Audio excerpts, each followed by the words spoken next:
boys and girls and nerds of all ages, I present to you the Notion Nerd Podcast. Presented by two British nerds with a rubbish sense of humor who talk about all things nerdy like Notion and productivity. The excitement will be unbearable. Hello and welcome. For people who haven't heard of us before, my name is Jonathan Stewart. I am a simplicity specialist helping you organize your business, helping to make it just that little bit easier, primarily working with solopreneurs. I hate that word, but it is a thing. And I was told that I'm a creative mind that uses tech, and then I screwed that up. So, oh well, it's fine. I was going to say, you've done better intros. I have done better intros, but I was just like, I'm going to play with the intro now because I can. And on my left, probably, is Danny. Yes, that's me. I am Danny Hatcher. You can't. I was going to say you can see it, but you're on audio, so you can't see it. I am a content creator, and I help other content creators get organized and stay intentional. Because we can definitely go, yeah, we can definitely go sideways, can't we? And you know how I remembered that? You know how I remembered that? How's that? It's on my YouTube banner, so I can't forget it. Wow. Yep. Love it. Orange and blue are my colours. I'm wearing blue today, and orange is in my room, so we are good. Fire and ice. I love the fact that nobody can see that. Because we're on a audio podcast. So all that silence. So everyone in the everyone listening, I've just moved my camera so you can't see it. But everyone that's watching on the YouTube channel, Notion Nerds Podcast, can see it. So if you want to see my orange room, go to the YouTube channel. Which really it'll be released a week after. Yeah. Yeah. So today we're going to be talking about Danny and I were having a conversation on Sunday about our dear friend from Todoist and how he said that all-in-one apps cannot exist and are not possible when it comes to being productive and getting organized. And we gonna have rant about that. We are I'll let Danny carry on talking because he talks more than me. Don't stop on my half. What I was going to say is I think we may have slightly different opinions when it comes to this. Yeah, I'm not 100% sure on your total view, but in general, an all-in-one app. I think we need to. This is the academic in me now. I think we need to define what an all-in-one app is, because go on then, Mr. Academic. No, as a general just conversation backwards and forwards. Because some people's all-in-one app may just be action-focused. So that's just tasks and projects, and you're done. I personally think that all-in-one apps are exactly what they say on the tin. You can do everything inside of the app that you need to run your business or do what you love, which means taking notes, which means planning tasks, doing tasks, managing projects. It's the ability to do everything that you would need in one app. And that's my point. Everything that you need. Well, if you don't need that much stuff, an all-in-one app for you could be Todoist, because if you don't need loads of note-taking, if it's not something you do at all, and it's just a really small thing that you can add into the Todoist task, then Todoist could be your all-in-one app, because that's all you need. True. However, in the interest of keeping the conversation in a direction that actually makes sense for this conversation and for our audience, we are talking all-in-one apps as looking at, Notion, ClickUp. Coda is out there. Tasker is out there. Coda, Tasker. TaskAid. And TaskAid, whatever. And then extending beyond that as well, because there are all-in-one platforms, like things like WordPress and As soon as you said that, I know you're going to giggle. No, I'm laughing at the next one I'm about to say. Supposedly Mighty Networks, but that's a whole nother thing. There are multiple apps which deem themselves as all-in-ones. And for the most part, That's a yes. search. I'm going to have to do that after the podcast and search all in one application. So I think it's going to be interesting to see what apps actually call themselves an all-in-one. It would be very interesting. And I think for the most part, I don't think all-in-one apps exist. I agree.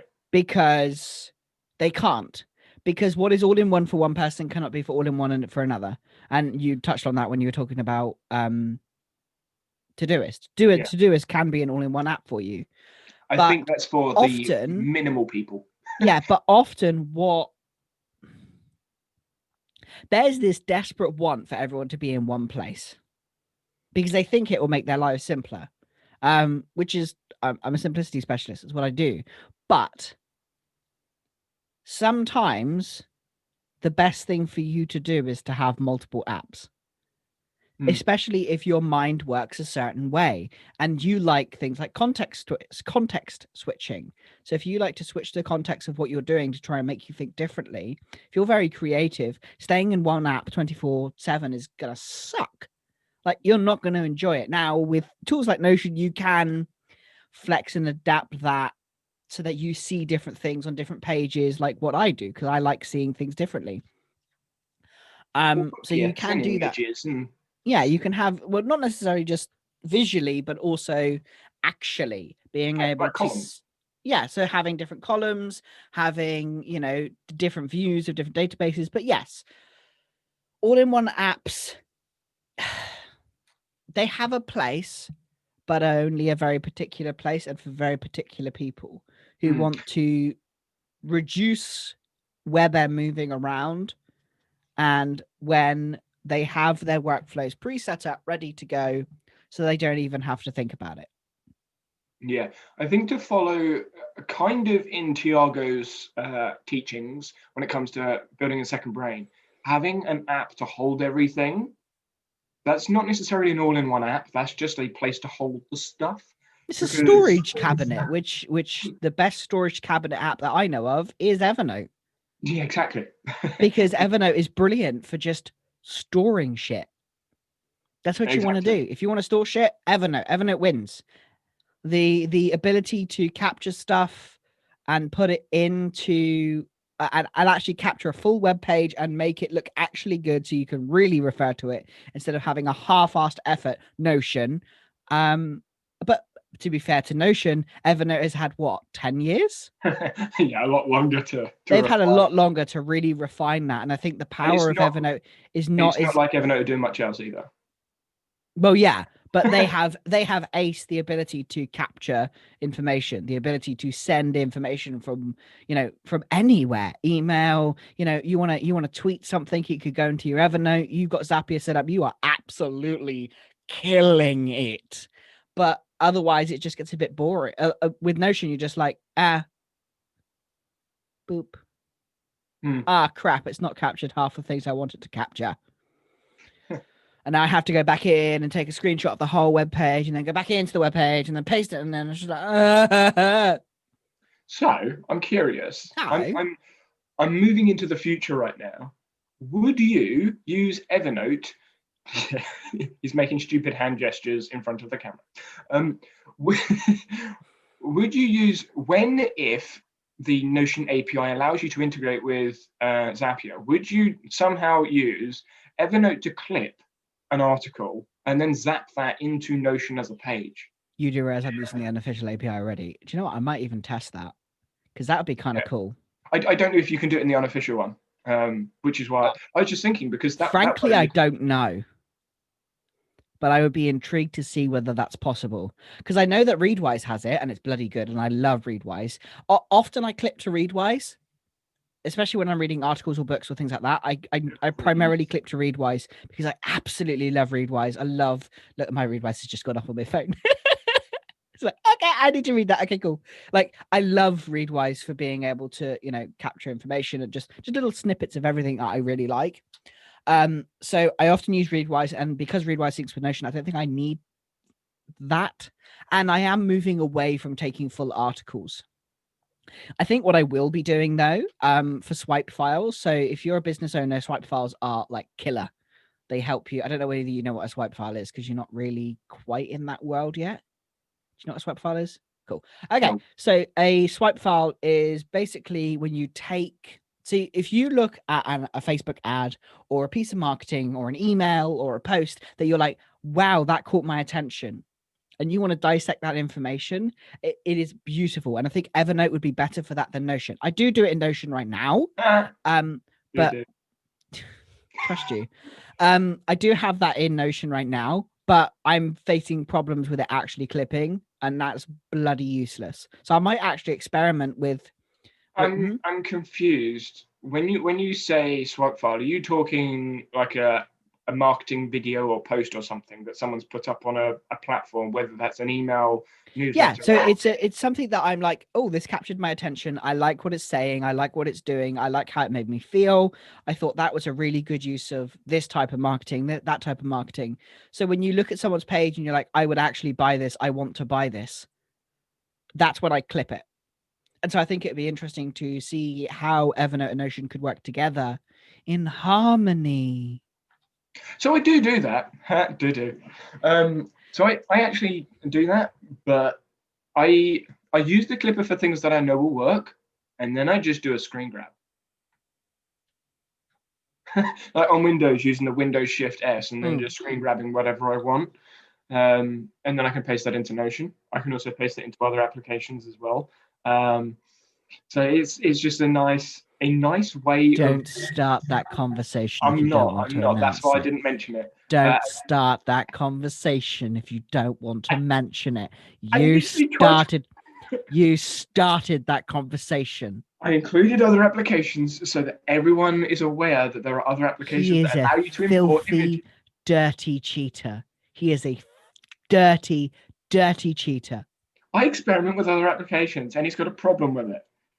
No, I don't really. He's getting jealous, even though he uses Zapier more than Notion, probably. Yeah. And ConvertKit. And yeah, all right, fair enough.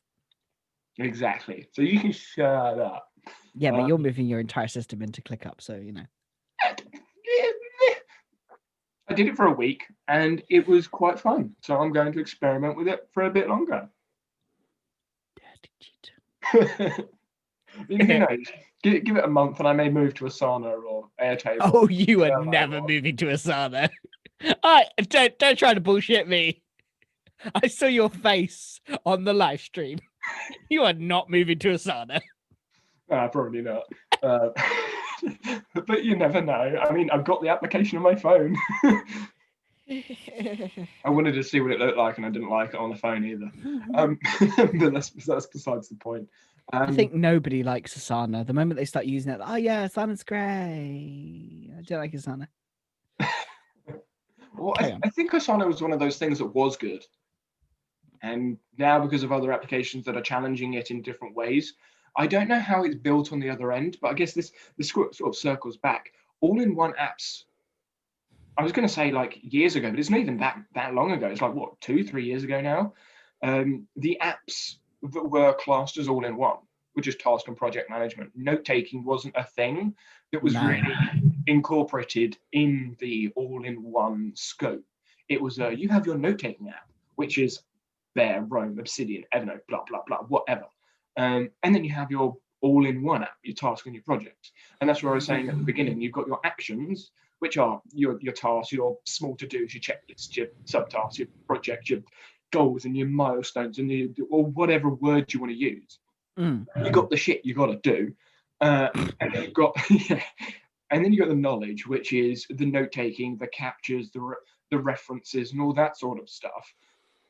And the all-in-one app for me has to be able to do both of those things. If it can't do both of those things, it's not an all-in-one app, which is where I think a lot of the applications that were all-in-one, action focused, or were all-in-one, note focused, are now trying to do the other. But they were built to do one thing and now are trying to do something they weren't built for, which is where I think a lot of the other views are coming in. So you see note-taking apps suddenly appearing, having table views and list views, and some of them have board views, and then you've got task manager apps that were just lists and now have boards and now have calendars, everyone's trying to do the same thing, and you can sort of see it when it comes to development. You can sort of see everyone is trying to have a doc style note-taking system somewhere with all the views for action management task, a table, list, calendar, board, Gantt chart, all those sort of views. And it seems very obvious that everyone is trying to head in the same direction, have some sort of writing page, something like Word or a text file thing with actions. So the all-in-one app is a combination of those, but every app is going to take slightly different approaches, and they're all going to look different. And the aesthetic, I think, has a big part to play. Is do people use an app or not?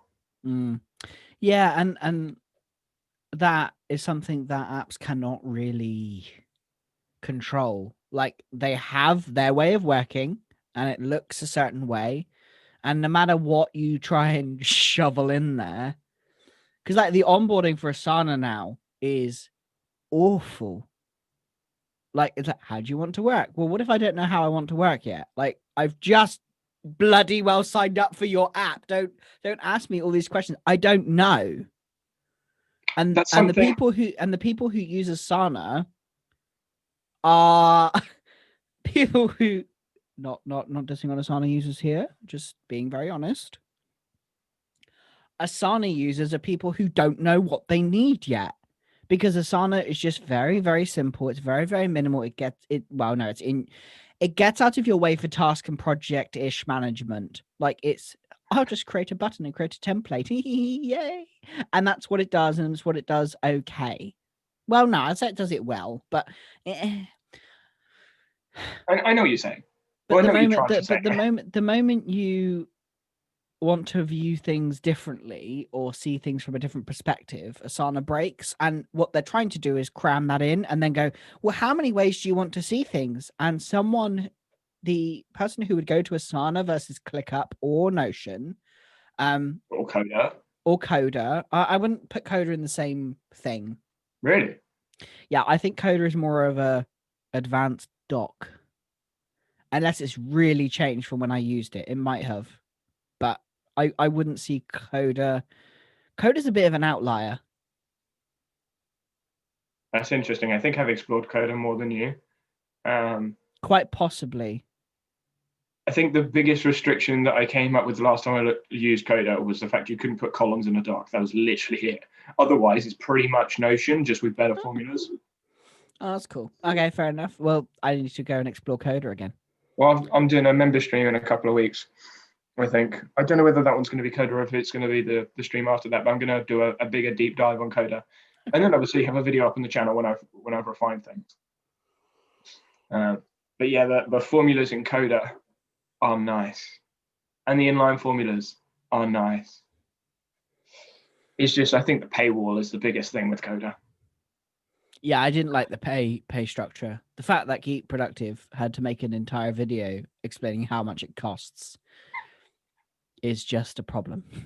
And that's something that I was actually going to mention that I forgot, and now I'm going to mention again, is that a lot of applications now, because of the likes of ClickUp and Notion, I know both of those have free plans that you can use indefinitely. I don't know what other applications have that, but you don't have to pay anything for those apps, and you get a lot of those apps.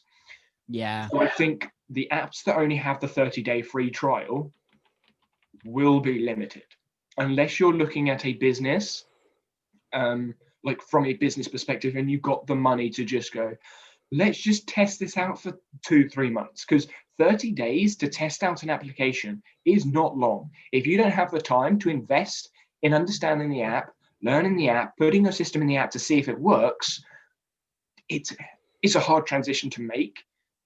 And when you're comparing those 30 days to have all of this access just with these limited features, I mean, even with the 1,000 block limit in Notion, you still could do a lot of stuff to go, actually, yeah, this app's pretty good. I'm gonna go for the pro plan. I think are you Googling applications to see what's free and not?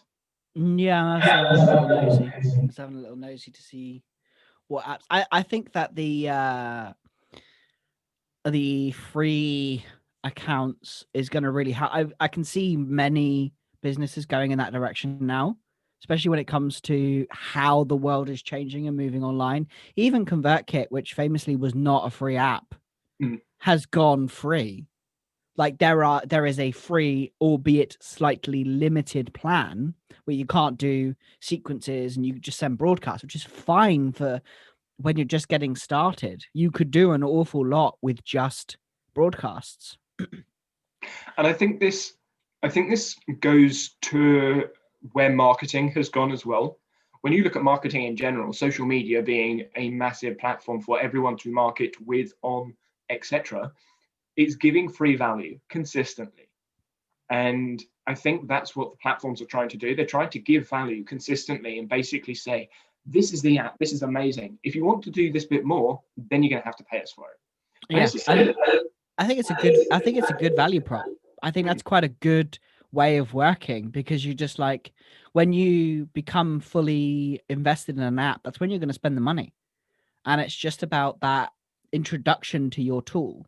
Like I'm going to go and explore ClickUp some more. I've been meaning to do it for ages. It's been on my to-do list in Notion for a while. And I've been wanting to explore it. Darn, I clipped. You use Notion as your task list? Oh yeah, believe it or not, crazy that I do. It's been on my kind of. It's too complicated. I actually had someone come to me and say that literally yesterday. You have a tick box. The thing is, you can make it complicated. That's the problem. Yeah. You can make everything complicated. Well, yeah, of course you can. You can make Asana complicated, especially with the onboarding. Hey, I think this is just diss other apps day. It is a little bit, yeah. I think if you want to succeed in 2020, this is a hot take now. I've stolen Dimitri's line. Well, we're nearly okay. If you want, we're almost finished this year. I know, it's gone so quickly. Not. If you want to win 2021, your app needs to be free to get people in, get people hooked on what you do and how you work, and then you will get paying customers. If there are any app users listening, or any app developers listening right now, and I don't know why you would be, or maybe someone knows an app developer, I don't know, but I was going through all of the apps yesterday, right? When I say all the apps, I quite literally mean all the apps. I think I went through 140 different applications. That's task management, project management, note-taking. I went through like 140, 150 different apps. And so many of them, as soon as I saw 30-day free trial, I put it in the wait list. I was like, I'm not going to bother, put it in the wait list. I'm not going to bother, put it in the wait list. Because I didn't want to go and explore that application until I had 30 days to go, right, I'm going to sit here and learn this application. That's what I had to do with Roam. I looked at Roam and thought, I want to explore this for a video. I'm going to have to wait until I know I'm going to do that video to get on the free trial. This is a point. This is another point. I had someone come to me yesterday to talk about Notion, and they asked. There was one point that they asked about what they wanted help with, and I was just like, Notion isn't really for you. It's Roam. I had to reply, I'm sorry, I can't help you because I don't pay for Roam, because for me, Roam does not have a use case. If there was a free Roam plan, I could have gone, here, this is what it looks like. And of course, yes, I can go and sign up with another email address and another email address and another email address and another email address. Effort. But that, one, is effort, and two, I'm not that invested in Roam. I don't have a use case for it. I'm not writing long form content. If I start writing long form content, sure, I'll go sign up for Roam. But I'll need to use a lot of long form content to warrant me moving to Roam and using Roam even slightly. I've started making blogs and I've stopped making blogs. I started with short blogs and that was quite good. It was quite fun. It was a nice experience for learning. Then I started writing longer blogs and that was quite good and quite fun. But what I realized is it's not as fun as making a video. And writing the blog was good at the time, but planning a blog out, that was boring. Researching a blog, that was boring. There was nothing about the whole blog process other than just sharing information that I liked. So if I can share information by talking, because I much prefer talking than I do writing, then I'm going to. In case anyone didn't already know that. Well, I am quite quiet when it comes to the podcast and the live streams.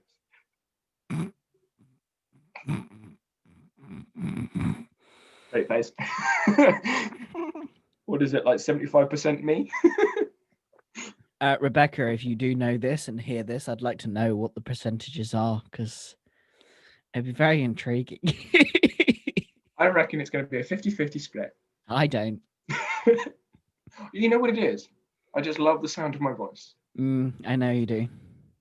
Even though I've only got one ear. Which is why you have to speak like double the amount. Exactly. So people use the saying, I have 2 ears and 1 mouth, so I listen twice as much as I speak. It's a 50-50 split for me.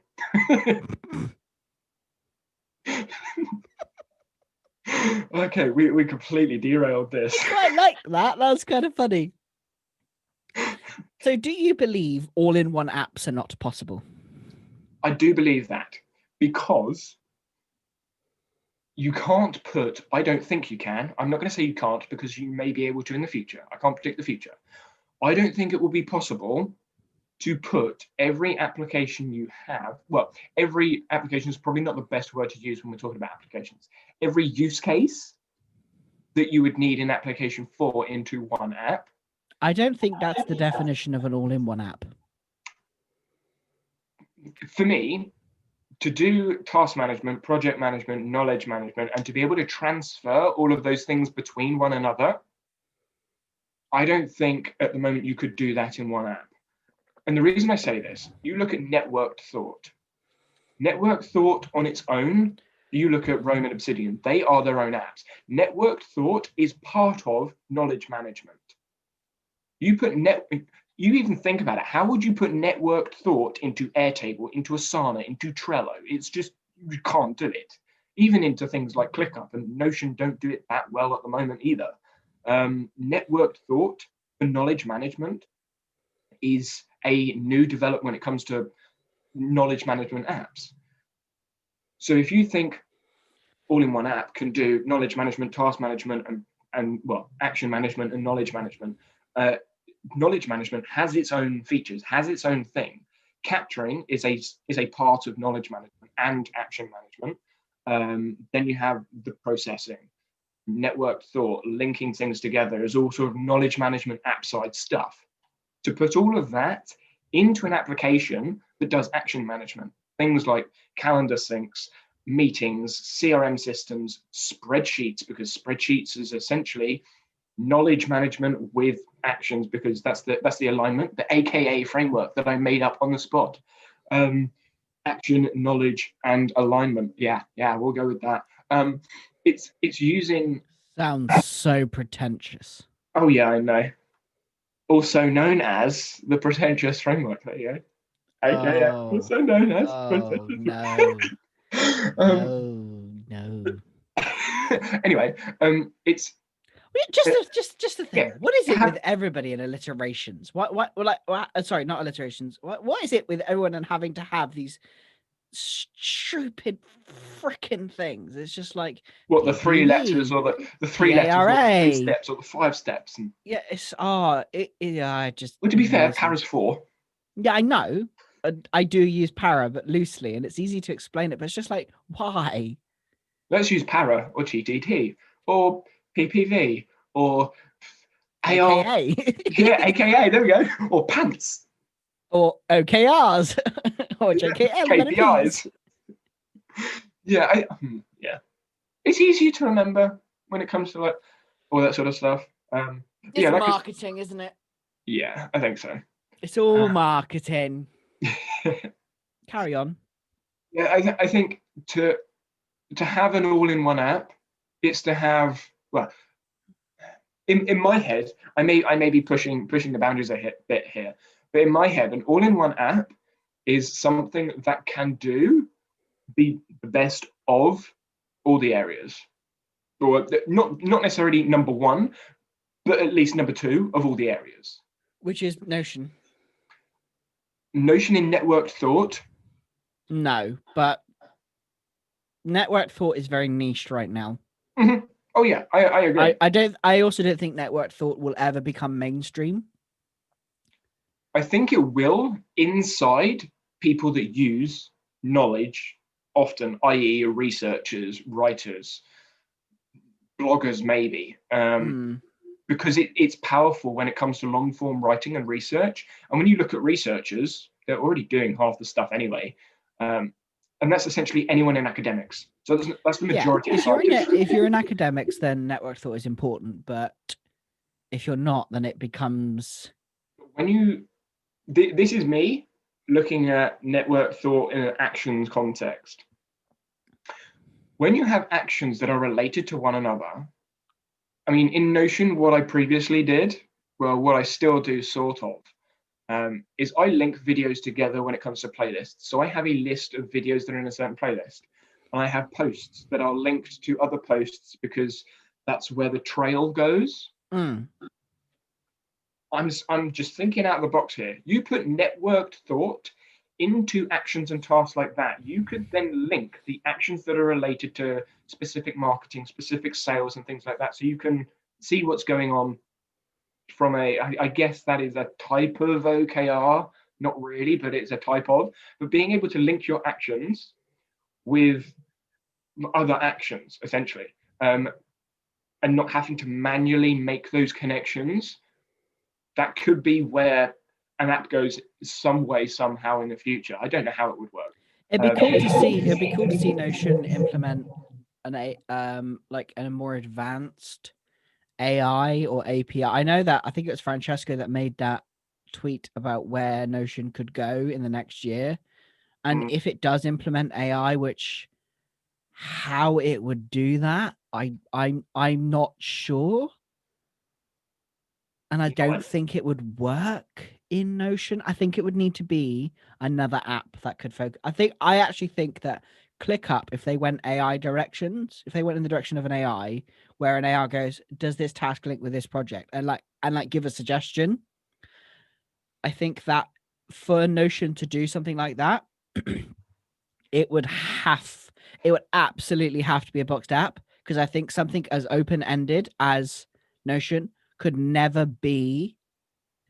implement an AI. I think API is going to be really hard, which is why they're taking this sweet ass time about it, because there are so many use cases and one use case could break another. Exactly. And I think because Notion doesn't have any definitions of what something is, because a database could be a task database, a knowledge database, a notes database, a projects database, a wedding planner. It could be literally anything, plants, you name it. That's what a database can be.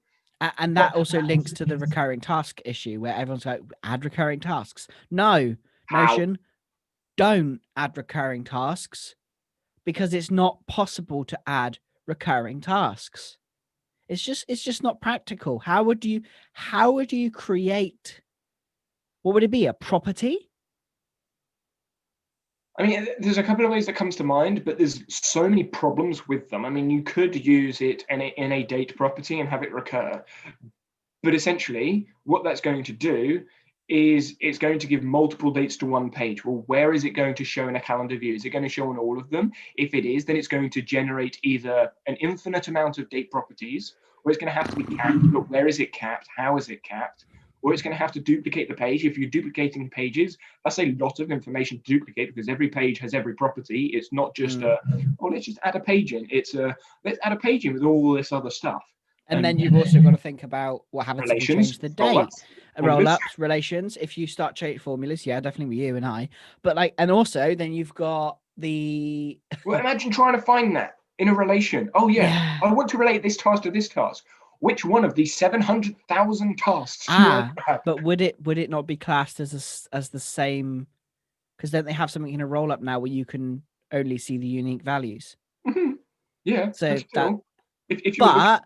If you're looking for one day, if the task is duplicated, you're going to have, I don't know, clean teeth every day. Okay, you have what, 30 of those a month? 2 months down the line, you want to know if you cleaned your teeth on that day. You ain't going to be able to find a relation for that. You're going to have to filter the database for it. Yeah, and then not only that, but what if you change, not cleaning teeth, obviously, but another example, what if you change your date for a monthly meeting? Yeah. Yeah, good luck editing like 100 entries. Yeah. I think because Notion isn't a boxed app, it makes a lot of the developments that people want much harder because there's so many ways you can go about it. But that's why Notion's such a good app, because there are so many ways you can go about it. And I think that might be where ClickUp has an edge, because they are a boxed app, but they are flexible enough for 80% of people who use it. Once you have your workflows, and it's still really important to get your workflows done first, because if you don't have that, you're in trouble. App agnostic. I think I wouldn't just say ClickUp. I think every single boxed app has that advantage, because they have. Oh yeah, they do have that advantage, yes. But I'm talking like from I a think perspective ClickUp are ahead of the curve to Yes. most box apps. Yeah, and I think that ClickUp gives you enough flexibility to play, but not so much it's impossible to develop for, which I think Notion is at risk of doing. Yeah. So when it comes to the all-in-one app, obviously when you're looking at it individually, you got to look at the app and go, okay, this is my workflow. Hopefully you know your workflow. This is what I need it to do. And if it does all of those things, then it's the app for me.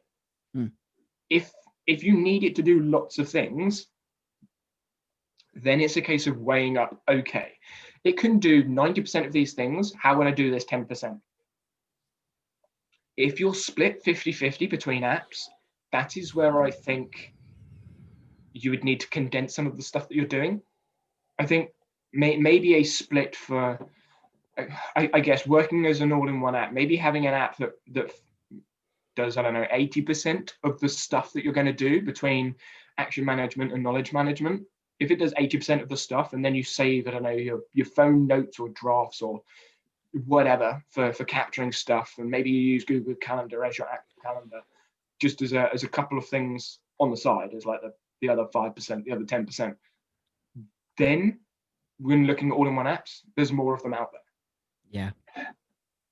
I think it's very dependent on your individual use case as to what you're going to use the apps for.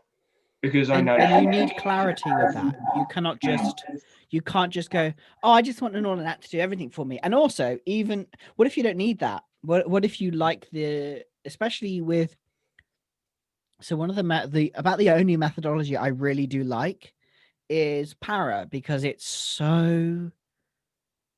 doesn't need to be one app, because you can have Para in multiple apps. You can have Para on your Google Drive. You can have Para on your Asana, on your Trello, on no matter what it is. You can, I don't know how you would do it in Trello. I suppose it'd be a board and a tag maybe. You could do it in most apps and it would work. And it would be nice, very nice. Yep. You can build a second brain in any app. There would just be limitations depending on what the app allows. And the thing you need to figure out is whether those limitations are actual limitations for you and are game breakers, or are they things that you can just slightly bothering me, but I don't mind. The benefits outweigh the drawbacks. It's like you with switching to ClickUp. Potentially, he's moving to ClickUp. Dirty tutor. Like the things you found problems experimenting, with, okay? Like the things you mentioned that were they're not deal breakers for you. They're like, I don't mind just clicking that button. It's not really a big deal. And the benefit of being able to just click yes or no far outweighs the nyeh of having to click an extra button elsewhere. Yeah. Yeah. And I think that's what you've got to really be clear about is, what do you want your project manager to be? What do you want your task manager? What do you want it to do? Why do you want it to do something? And I think for a lot of business owners who are more creative and not really strategic or nerdy as we are, don't know where to start. And I think that's where having someone who can do things like that is really helpful. And then you can individually figure out how to use things. And there's a lot you can do. The all-in-one app, It comes back to not knowing more. You don't know what you don't know. Yeah. Yeah. An all-in-one app, a lot of the time, will do stuff that you didn't even know you wanted. Yeah. That's actually been said to me multiple times with Notion. Yeah. I didn't know I wanted that, but I did. And I'm like, cool. You've got it. And I think Notion's a great exploration tool as well to discover what you want, provided you have a basic framework and an idea of what you want first. Exactly. That's what I was going to say. And I think that, working with loads of people in Notion, not just like working with, but as like speaking to, communicating with in communities, the biggest thing, the biggest issue, problem, limitation with Notion is if you don't know what you want, Notion doesn't give you prompts. It doesn't say, "Oh, do you want to do this? Do you want to do that?" Do you want to create a master task database? Do you want to create a project database? It doesn't give you those options. It doesn't give you pop-ups. It doesn't give you suggestions. You can download templates and duplicate templates, but you've got to figure it all out by yourself. So you don't know what you don't know, which is a limitation Notion has when it comes to, bringing on new people. I think we mentioned this in the last episode about whether Notion could go mainstream. And I think that is the problem with Notion going mainstream, because anyone that goes into the app's going to have to learn what they don't know, but they don't know what they don't know. So they're going to have to find out what they don't know to then apply it into Notion. And then they're going to have to build it in Notion, which again, is something else they're going to have Someone to learn. made an interesting point on Twitter that Notion is becoming the WordPress. Like it's like WordPress. And I've been sat with it and it's like, yeah, it kind of is, because you can get it for free. It's completely free. And then you've just got to learn how to use it. And if you have the time, patience, and energy to learn how to use WordPress, you can do an awful lot. And the same with Notion. And I think when you think about it, the ecosystem of Notion is becoming different apps and different things that you slot in. And I think all the templates are becoming similar to the plugins inside of WordPress. The templates are now plugins. And if you try to make one plugin play with another plugin, sometimes it may not work. And you've got to figure out how to make those plugins work together. And then you need to get a developer to help you with that, or a no-code expert, or someone who knows how to use the app, like a consultant. Hi. And you've got to hire someone out. But if you can't be bothered, then I honestly think the best solution for people who can't be bothered is to first work out your workflows and then decide, do I need an all-in-one app, or could I just have an app ecosystem that is very structured? Toolbox. A toolbox. I cannot remember. I read this in an article somewhere and I cannot remember where it is. I need to go back through my Notion. It should be in there somewhere.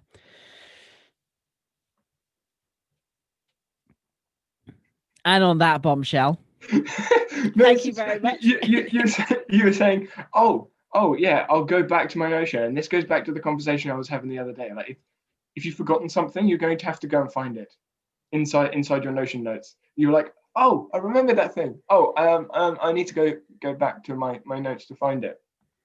Yeah. But that's just the way I work. Yeah, no, I understand. It was just one of those things. I did actually have something to say on what you were saying, but because that one came to my head, the other thing's gone. So it wasn't very important then. No, not really. No. Yeah, what were you just saying? What were you just saying? What was I just saying? I love it. Yeah, Toolbox. No, app ecosystem. I said toolbox. What was it? Something came up and I was like, oh yeah, that's a really good point. Yeah, I don't remember. Never mind. Never mind. It'll probably come back to me when we stop recording. Yeah. But yeah, I think that's a pretty good place to finish it up. All right. Well, thank you very much for joining us for this episode of the Notion Nerds podcast. Subscribe to the platforms that you love. We're on Spotify, Apple Podcasts. We're still not on Google. Oh. We're not on Google yet, which is just not on darn Google. But yeah, we're on everywhere you can find us. Or air. I forgot to breathe. I need to breathe. Believe it or not, you actually need to breathe. That's what the holes are for. That's crazy. If you're listening on the audio, you get this a week early, which is what Danny's just decided to do. If you want to watch this and that, whichever way it is, and the other thing there, you can also find us on our YouTube channel, which we don't have a proper link for anymore. Yeah. You don't have a link for? No, we don't have a proper link yet because we haven't reached 100 subscribers. So we can't you do it. Yeah, I know you mean. It's annoying. Anyway, thank you very much. Push for it. Yeah, we'll have to do a push. So everyone go and subscribe if you're not already to the Notion Nerds YouTube channel. I think Rebecca will put the link in the description of this episode. And you guys next week for another episode where we're going to talk about lots of nice things. Bye-bye. Bye.